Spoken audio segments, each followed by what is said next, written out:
Vamos ler com a ajuda de Deus e a guia do Espírito Santo, capítulo 21 do livro do Apocalipse.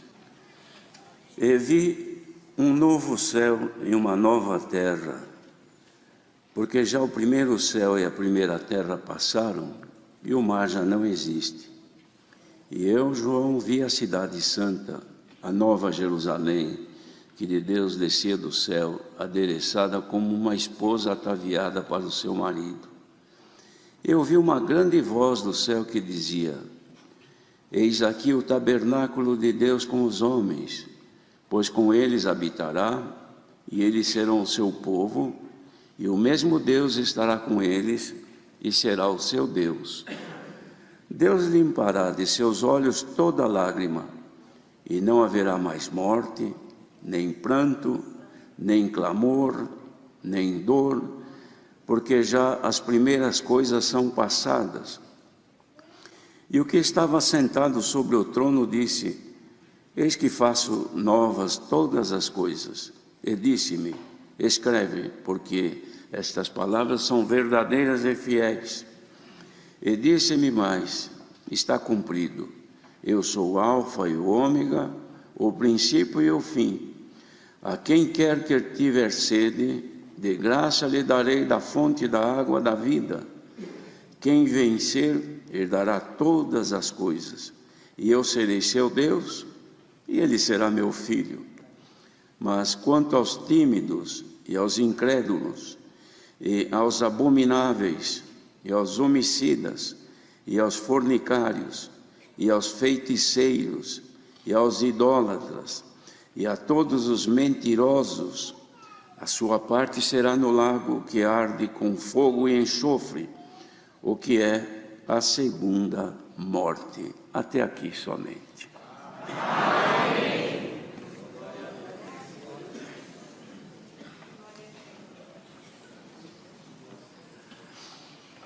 Então nós vemos aqui o que disse o Senhor a João, que este lago que arde com fogo e enxofre, ou que vai arder com fogo e enxofre, esta é a segunda morte. Mas no final do capítulo anterior, no versículo 14, dizia: a morte e o inferno foram lançados no lago de fogo. Esta é a segunda morte. E aquele que não foi achado escrito no livro da vida foi lançado no lago de fogo. Queridos irmãos, as profecias que Jesus fez através de João, para que ficassem escritas, referindo-se aos finais dos tempos, e também ao objetivo da nossa salvação nesta bendita graça, que é habitar com nosso Deus na eternidade. Pois isto era o plano dele a princípio, quando fez o homem, que ele fez o homem imortal, mas depois, por causa do pecado, recebeu como resultado do seu pecado a morte. Mas agora, então, em Jesus Cristo, novamente veio para nós a oportunidade de sermos resgatados da morte para voltarmos para Deus. Só que a morte como resgate não é essa morte simples do corpo humano, porque ela existe uma vez que deixamos de ser imortais. Então agora chega o tempo que termina a vida, até porque mesmo não morrendo, mas a pessoa vai se definhando, chega uma hora que está vivo, mas não tem mais vida, não tem mais movimentos em si. Mas a morte que trata aqui, irmãos, não é a morte simples do corpo, mas sim é aquela morte que vai fazer com que esses mortais, como recebemos, o ser humano recebeu pelo pecado, receba o resultado dele no inferno, que é o lago de fogo que arde com enxofre. Então é a segunda morte. Esta segunda morte, irmãos, nós fomos livres dela, porque recebemos a vida de Jesus Cristo em nós. Cristo vive em nós, Ele disse: eu sou o caminho e a verdade e a vida, e Ele é a vida, e Ele é a vida eterna, porque Cristo é eterno, não é mortal.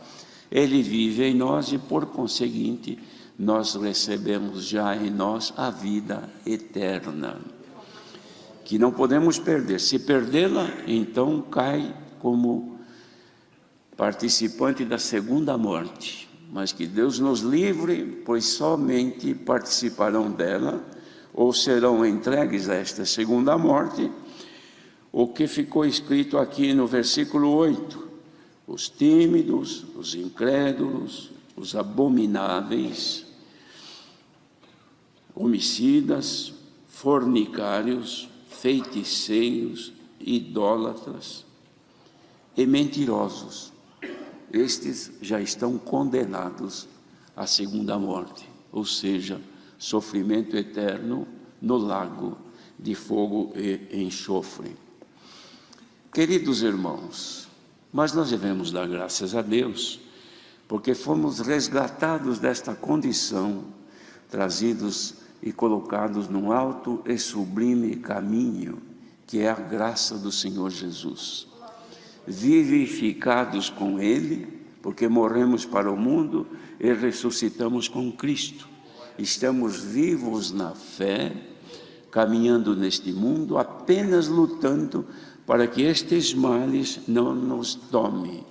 As abominações, irmãos, são pecados que Deus, Ele não aceita em hipótese alguma. Uma coisa abominável é uma coisa que se sente nojo, não se tem coragem de ficar perto, é uma abominação.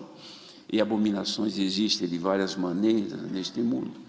E os que são entregues a todas as práticas infames, imundas, que a palavra de Deus condena, são as pessoas abomináveis, e que isso vem crescendo no mundo. Também homicida, aquele que tira a vida do seu próximo. Também fornicários, aqueles que se dão, irmãos, ao pecado da conjunção carnal fora do casamento, e aqueles que, mesmo sendo casados, também se entregam a isso. Estes são os adúlteros. Todos esses estão incluídos no mesmo pecado, não entrarão no reino dos céus. Mas fala aqui também dos mentirosos. Os demais pecados já são mais assim fáceis de evitar, mas a mentira é muito perigosa nos tomar, pois por qualquer interesse a pessoa pode mentir. E mentiroso é aquele que mente sempre, aquele que tem na sua vida o ato e o costume de mentir. Isto é um pecado que leva a pessoa à condenação. Para nós que estamos nesta graça, nós temos a palavra de Deus, que há numa profecia escrita que ela é como o sabão do lavandeiro, que ela vem para lavar-nos de tudo aquilo que não é bom, tudo aquilo que suja as nossas vestes, que são brancas. Uma pessoa que se veste com uma roupa escura, irmãos, mesmo que ande num lugar promíscuo, sujo, recebe alguma sujeira, mas não aparece. Então só chega perto e procurar, senão não vê. Mas quem tem uma roupa branquinha, é perigoso. Qualquer manchinha pequena, cisco, que passar por ali e pegar, aparece. Já se vê, olha, esse vestido está manchado. Isso aqui se sujou. Por que viu? Porque é branco. E nós estamos de vestidos brancos, porque nós estamos sendo vestidos com a habitação, e revestidos com a habitação que é dos céus. A brancura significa a pureza de Deus. E o adversário quer nos fazer manchar nossos vestidos, para que nós pertençamos a esse grupo de pessoas condenáveis perante o Senhor. E a palavra de Deus, então, que anuncia a participação nossa, o direito que adquirimos de habitar nesses novos céus e na nova terra, porque esta terra velha que vivemos está condenada, irmãos. Ela se tornou maldita quando recebeu o sangue de Abel. Deus amaldiçoou a terra. E ela, então, foi condenada. e ela já tem fim determinado. Isso aqui vai ser queimado, segundo a palavra de Deus. Mas essa nova terra e os novos céus está sendo preparado, ou está destinado para os que são fiéis. E os fiéis não são aqueles que nasceram justos e permanecem justos, são daqueles que são justificados. Porque se precisa justificar é porque não está justo, está ainda com problema. E nós estamos cheios de problemas. Não tem nenhum perfeito entre nós. Porque nós temos, irmãos, que sermos aperfeiçoados em Jesus Cristo. E é o que Ele está fazendo conosco. Então as palavras que manda é para nos adequar para este lugar que nós vamos receber. E para isto, então, nós sofremos. Quem é que não sofre para ser fiel ao Senhor? Quem é que não sofre para combater os anseios da carne, aos desejos da carne, as tentações carnais? Quem que não sofre? Só se estiver morto. Se for louco, que não tem cérebro, não tem memória, se não sofre, não entende nada. Mas quem tem pleno juízo, toda hora é tentado por uma coisa ou por outra. Então nós estamos sofrendo, irmãos, neste mundo, porque queremos levar roupa limpa e a nossa paz com Deus. Não é isso que a Irmandade quer? Se não fosse isso, ninguém estaria aqui hoje. Certamente estaríamos descansando ou passeando em algum lugar. Mas viemos aqui, de longe até alguns. Por quê? Porque nós queremos ficar limpinho, sempre perfeito. E é uma luta diária, constante, de dia e de noite. Não é isso, irmãos? Que nós sofremos porque queremos ser justificados. Então o Senhor manda a palavra que é para nos adequar. Por quê? Porque todo esse sofrimento nos traz lágrimas, dores, aflições. Mas quando lá chegarmos, Deus limpará dos nossos olhos toda a lágrima. A lágrima não é que seja somente a água que corre do olho. Não é isso só. A lágrima quer dizer todo o sofrimento, toda a angústia, toda a aflição, toda a tristeza, todo o aperto que nos faz gemer. Mas eu quero ser fiel a Deus. Eu tenho esse defeito, mas eu quero ser fiel a Deus. Eu tenho esse costume que eu não quero ter, mas eu quero ser fiel a Deus. Então sofre. O Senhor vai limpar estas lágrimas quando chegarmos lá. E nesse lugar não vai haver mais morte, porque hoje, irmãos, os hospitais lotados de gente. Por que será? Porque ninguém quer morrer. Todo mundo quer viver. A fábrica de remédio é que mais ganha, mais enriquece, porque todo mundo quer saúde, quer viver. A pessoa tem 100 anos de idade e pergunta: você quer ir embora? Não, eu ainda quero ficar mais um pouco. Por quê? Porque o que os olhos veem, irmãos, é aquilo que o coração sente aqui. A pessoa quer ficar aqui. E iremos para um lugar que aí não precisa mais deste cuidado. Não vai precisar de remédio, nem de médico, nem de hospitais, nem de tratamento para não se envelhecer, para tirar ruga, para não cair cabelo, para não ficar branco. Nada disso. Porque nós vamos ter vida eterna. Então não haverá mais morte. Não vai mais haver o risco de morte, perigo de morte. Hoje a gente anda por aí, se vê de vez em quando caminhões que carregam produtos explosivos ou veneno que existe, tem lá uma caveira desenhada, perigo de morte, porque morte está em todo lugar, mas o perigo de morte está no cruzamento, está na estrada, está numa bala perdida, está na rua. O perigo de morte está por aí em todo lugar. Nesta cidade que nós vamos, não haverá mais perigo, nem morte, nem tristeza, nem angústia, porque o povo de Deus vai viver neste lugar.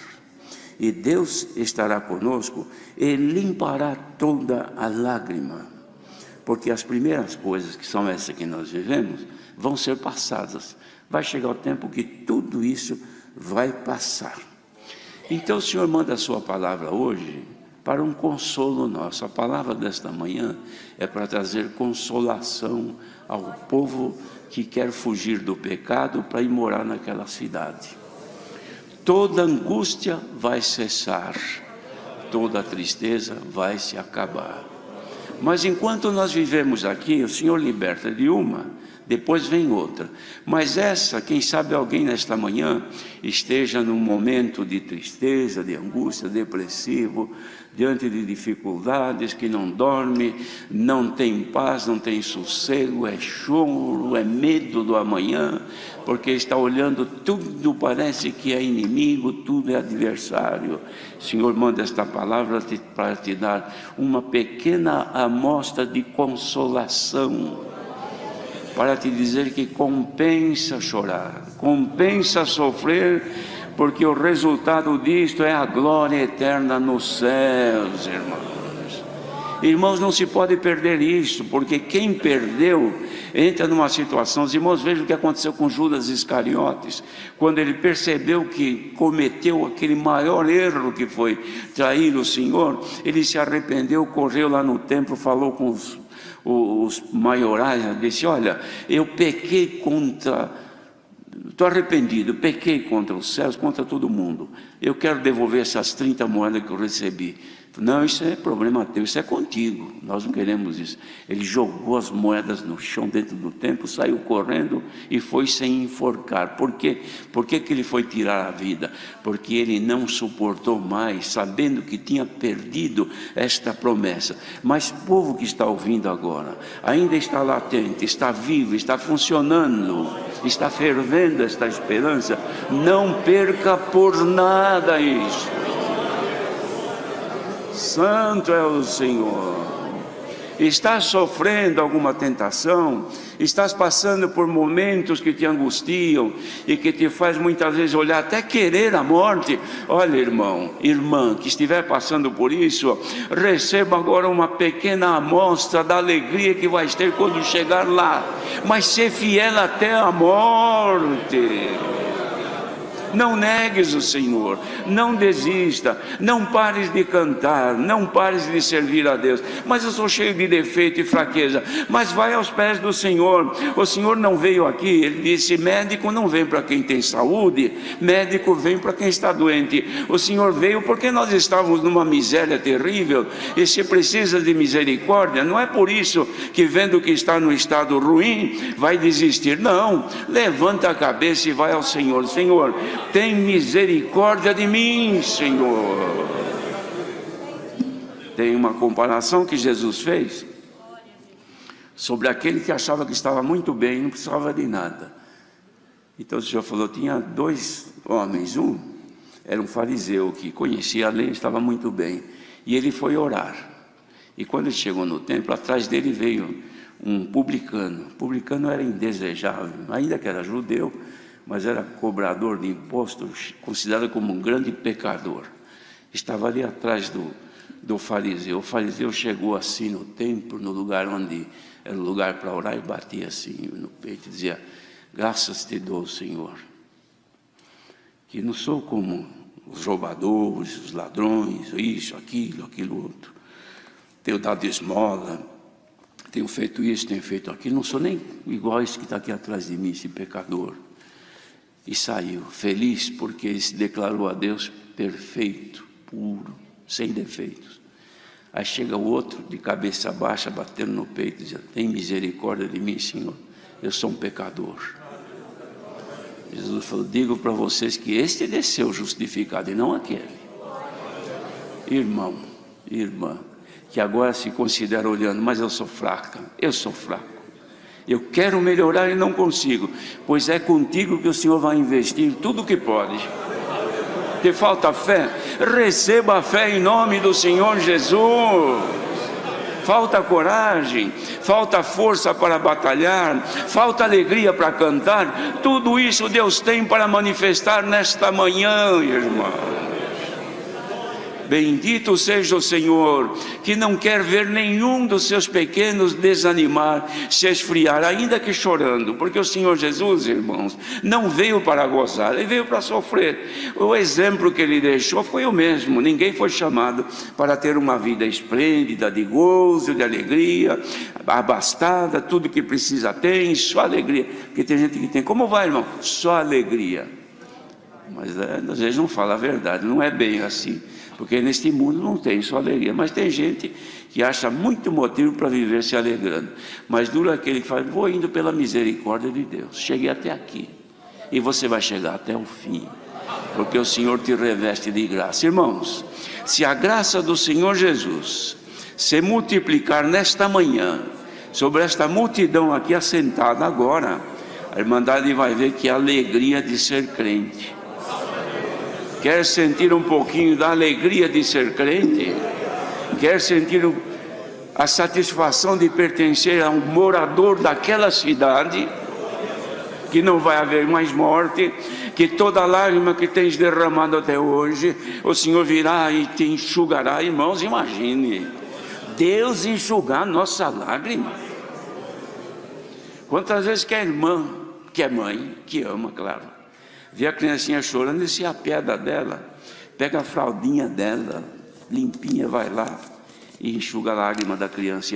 Não é isso que as irmãs fazem? Ainda dá um abraço, um beijo, faz um carinho. Quer que Deus faça isso contigo?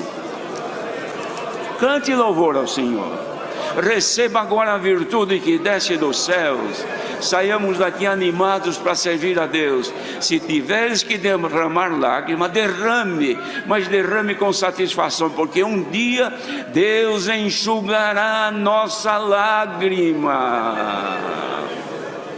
E alguém está aqui hoje, irmãos, ou alguns, que precisam que seja enxugada a lágrima, porque tem chorado muito nesses dias, tem olhado para dentro de si dizendo, Senhor, eu não aguento mais, se o Senhor não vier, eu não sei o que será de mim. Pois olha, põe-te em comunhão agora, e o Senhor vai derramar uma virtude aqui nesta multidão que está ouvindo.